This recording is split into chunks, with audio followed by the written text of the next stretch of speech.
नमस्ते बिहार, मैं हूं आपके साथ शिप्रा झा। बेगूसराय में आज सुबह एक पत्ता की दुकान में भयंकर आग लग गई। घटना नगर थाना क्षेत्र के मुंगेरी गंज मोहल्ले की है। आग कैसे लगी अब तक इसका पता नहीं चल पाया है। फिलहाल आग पर काबू पाने की कोशिशें जारी हैं। दुकान के संकरी गली होने की वजह से दिक्कतें सामने आ रही हैं। दमकल की टीम और स्थानीय लोगों की मदद से आग पर काबू पाने की कोशिश की जा रही है और घटनास्थल की हम आपको तस्वीर भी दिखा रहे हैं। आपको बता दें कि पत्ता दुकान में भीषण आग लग गई, जिसके बाद अभी आग बुझाने की कोशिशें चल रही हैं। और बड़ी खबर पूर्णिया से आपको बता दें, कलेक्शन एजेंट से 18 लाख रुपए की लूट हुई है। बड़ी खबर आपको पूर्णिया से बता रहे हैं, जहां कलेक्शन एजेंट से 18 लाख रुपए की लूट हुई। हथियार के बल पर अपराधियों ने कैश लूट लिया है। मधुबनी ओपी के भुटहा मोड़ के पास लूटपाट की वारदात को अंजाम दिया गया। तो बड़ी खबर आपको बता रहे हैं पूर्णिया से, जहां कलेक्शन एजेंट से 18 लाख रुपए की लूट कर ली गई है। और जो खबर है उसके मुताबिक मधुबनी ओपी के भुटहा मोड़ के पास लूटपाट की वारदात को अंजाम दिया गया है।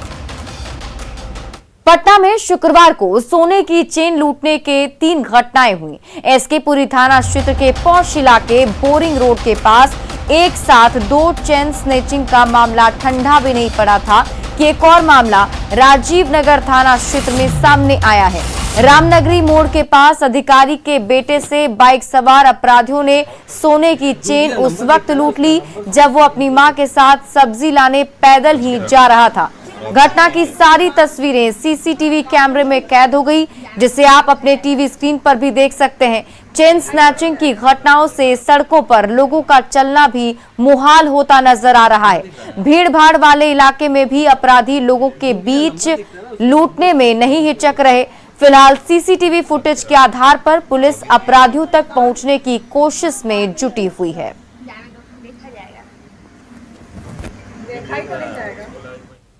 और बोचहा उपचुनाव के लिए वोटों की गिनती आज होनी है। सुबह 8 बजे से वोटों की गिनती शुरू होगी। 14 टेबल पर 25 राउंड में वोटों की गिनती होगी और दोपहर 2 बजे तक चुनाव परिणाम आने की संभावना है। बोचहा उपचुनाव में जो कुल प्रत्याशी हैं वो 13 हैं जो इस बार चुनावी मैदान में हैं, जिनमें 10 पुरुष और 3 महिला प्रत्याशी हैं। लेकिन मुख्य मुकाबला बीजेपी की बेबी कुमारी, आरजेडी के अमर पासवान और वीआईपी की गीता कुमारी के बीच है।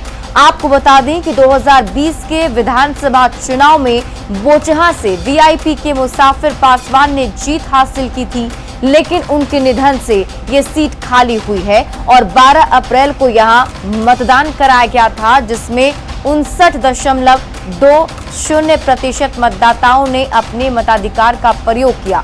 काउंटिंग सेंटर पर त्रिस्तरीय सुरक्षा की व्यवस्था की गई है।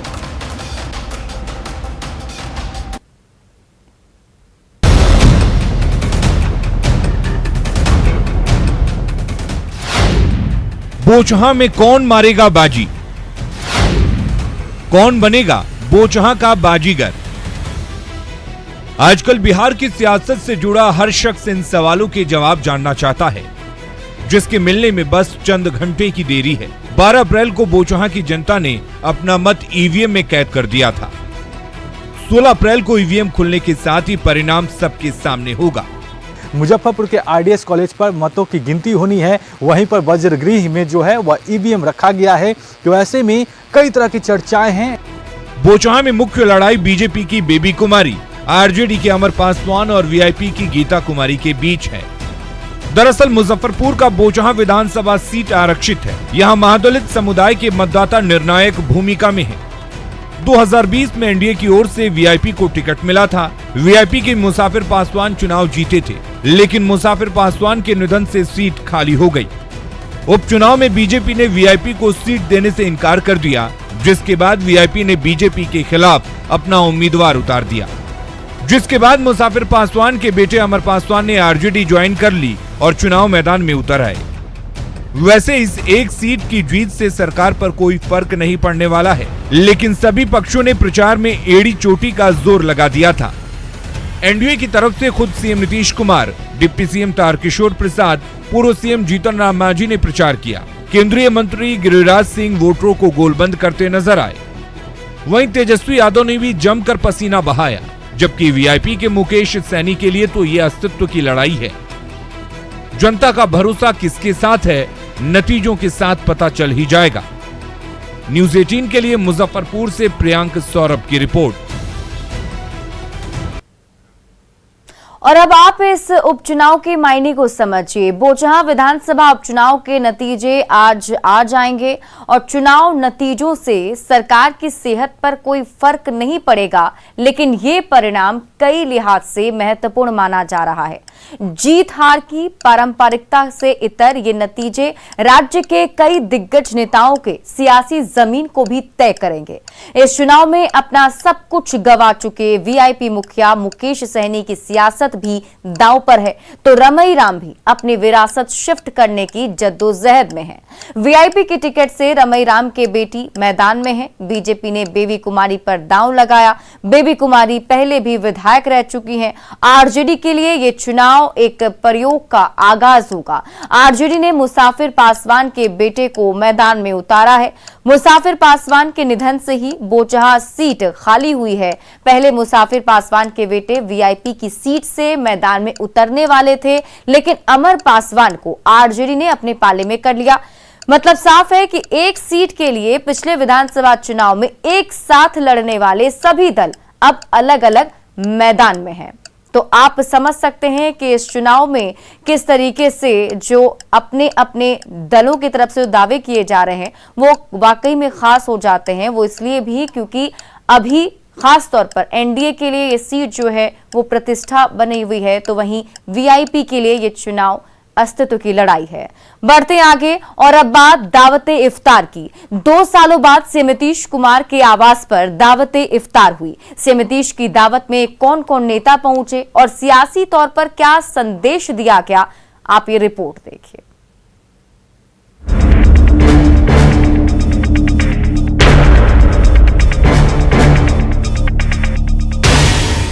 कोरोना की वजह से 2 सालों बाद सीएम आवास पर दावते इफ्तार हुई,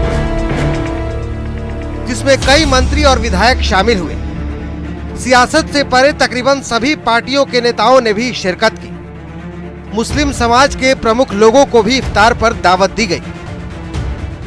तस्वीर दिखा रहे हैं बिहार के मुख्यमंत्री नीतीश कुमार की, जहां कोरोना के बाद पहली बार इफ्तार का आयोजन हो रहा है और मुख्यमंत्री खुद रोजेदारों के बीच में है और इफ्तार का आयोजन इन्होंने किया है। और जैसी बात इसके पहले भी जब कोरोना काल नहीं था उस वक्त भी इफ्तार का आयोजन किया गया था, लेकिन चूंकि कोरोना की वजह से इफ्तार का आयोजन रोक दिया गया था। लेकिन इस बार जब कोरोना में थोड़ी कमी आई उसके बाद फिर मुख्यमंत्री नीतीश कुमार ने अपने सरकारी आवास से एक अन्य मार्ग में इफ्तार का आयोजन किया। सफेद टोपी पहनकर रोजेदारों के साथ रोजा तोड़कर सीएम नीतीश कुमार ने समाज में भाईचारा और शांति का संदेश दिया।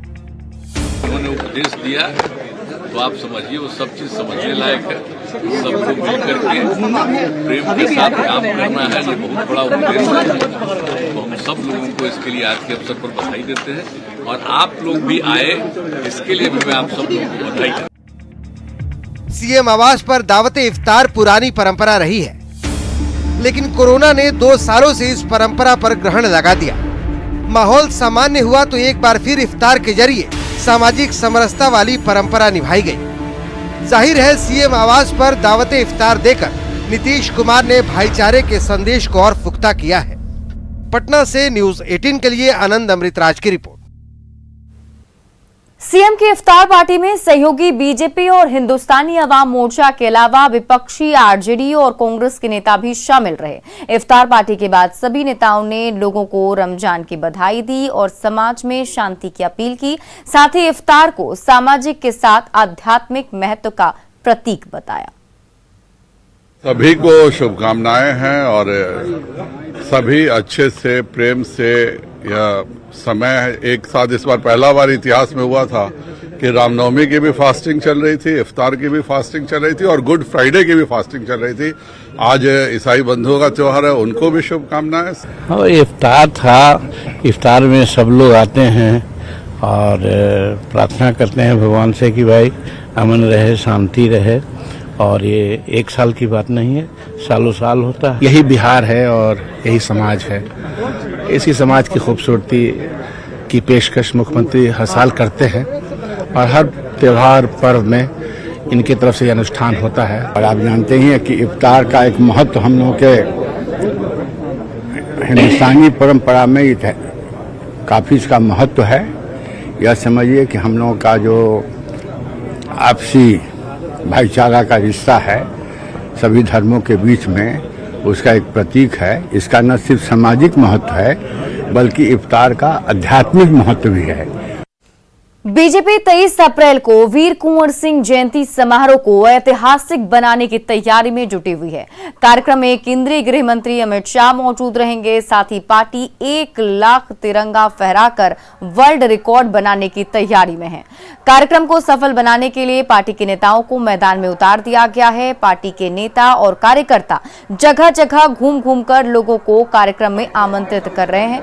खासकर शाहाबाद और मगध के लोगों को कार्यक्रम में शामिल होने का आमंत्रण दिया जा रहा है, जिन इलाकों में बाबू कुंवर सिंह घूमे थे। इस कार्यक्रम का मकसद नई पीढ़ी को स्वतंत्रता सेनानियों के बारे में जानकारी भी देना है। वहीं पथ निर्माण मंत्री नितिन नवीन ने बताया कि इस दिन 1 लाख तिरंगा फहराकर विश्व रिकॉर्ड बनाया जाएगा, जिसके लिए Guinness book of world record की टीम भी बिहार आ रही है। हमारे गृह मंत्री जहां भी आएंगे, भारतीय जनता पार्टी भी पूरे तौर पर वो कार्यक्रम में साथ रहेगी और लगेगी। पूरे बिहार से यहाँ लोग आएंगे। मगध और शाहाबाद क्षेत्र में जहाँ पे भी बाबू वीर कुंवर सिंह जी की यादें जुड़ी हुई हैं, जिन इलाकों में वो गए हैं, वहीं के लोगों को यहाँ पे बुलाया गया है। इस तरह के कार्यक्रम हर जगह चलेंगे। आश्चर्य लगेगा कि 57,000 ध्वज के साथ इस रिकॉर्ड का अभी जिसके पास है वह पाकिस्तान के पास है। तो ये भारत के लिए भी एक बड़ी उपलब्धि है और देश और के लिए भी कि आज भारतीय ध्वज के साथ वो विश्व कीर्तिमान लिखा जाएगा। और उसको मौका कहाँ मिला है तो बिहार की भूमि को मिला है, बिहार के उस पवित्र भूमि को जहाँ पर बाबू वीर कुंवर सिंह जैसे शहीद हमारे हुए। बौद्ध आध्यात्मिक केंद्र और भगवान बुद्ध की धरती बोध गया के लिए आज का दिन बेहद ही खास है। आज सीएम नीतीश कुमार यहां विश्व स्तरीय महाबोधि कन्वेंशन सेंटर यानी महाबोधि सांस्कृतिक केंद्र का उद्घाटन करेंगे। करीब 150 करोड़ की लागत से 18,000 वर्ग फुट में बने महाबोधि इंटरनेशनल कन्वेंशन सेंटर में वो तमाम अत्याधुनिक सुविधाएं हैं जो किसी अंतर्राष्ट्रीय स्तर के किसी कन्वेंशन सेंटर में होनी चाहिए। यहाँ न सिर्फ ठहरने और डाइनिंग की व्यवस्था है, बल्कि गीत, संगीत, नाटक और प्रदर्शनी की भी व्यवस्था की गई है। ये कन्वेंशन सेंटर देसी विदेशी पर्यटकों के लिए आकर्षण का केंद्र होगा। सीएम महाबोधि मंदिर परिसर में जातक कथा पैनल का भी उद्घाटन करेंगे, जिसमें भगवान बुद्ध के उपदेशों को अंकित किया गया है। सीएम बीटीएमसी के नए भवन का जायजा लेंगे और नीरा बिक्री केंद्र का भी उद्घाटन करेंगे।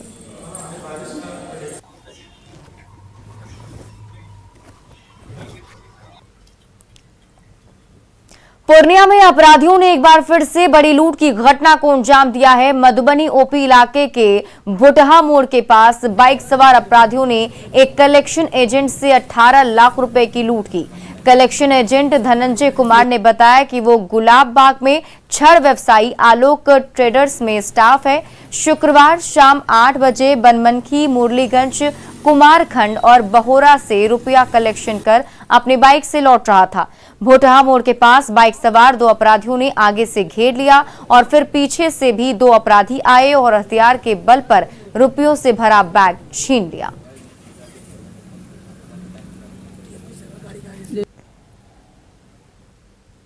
यहाँ पर छीन लिया पैसा। बाइक से आया था 4 लोग, 2 लोग रुके हुए थे और 2 लोग पीछे से आए। 2 बाइक था? हाँ। आप कहाँ से पैसा लेके आ रहे थे? कुमारखंड से, बनमनकी से और इधर बहोरा से। किस चीज़ का पैसा? रेड सीमेंट का कलेक्शन वाला काम करता। कितना रकम? 1850।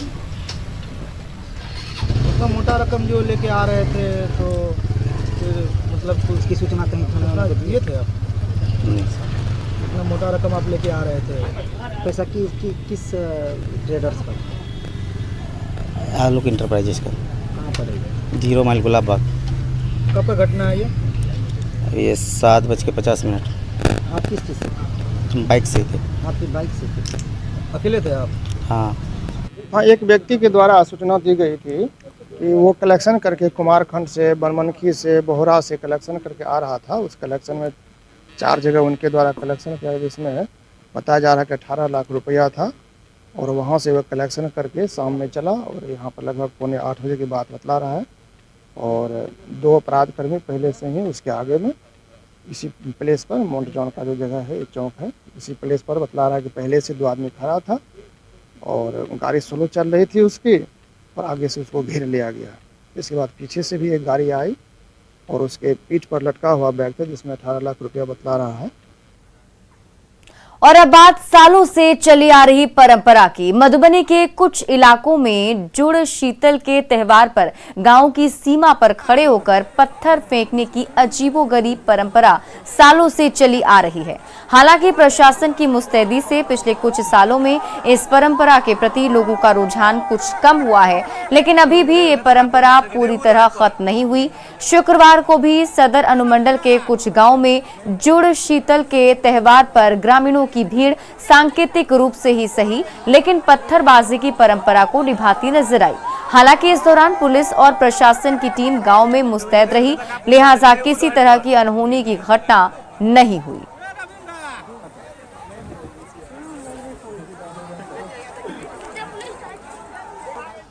और अब बात 2 दिवसीय पटना साहिब महोत्सव की। शुक्रवार को रंगारंग कार्यक्रम के साथ ही 2 दिवसीय पटना साहिब महोत्सव संपन्न हो गया। कलाकारों ने प्रस्तुति से लोगों का मन मोह लिया।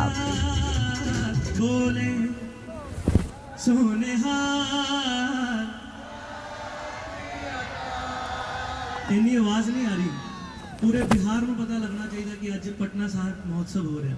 बोले सोने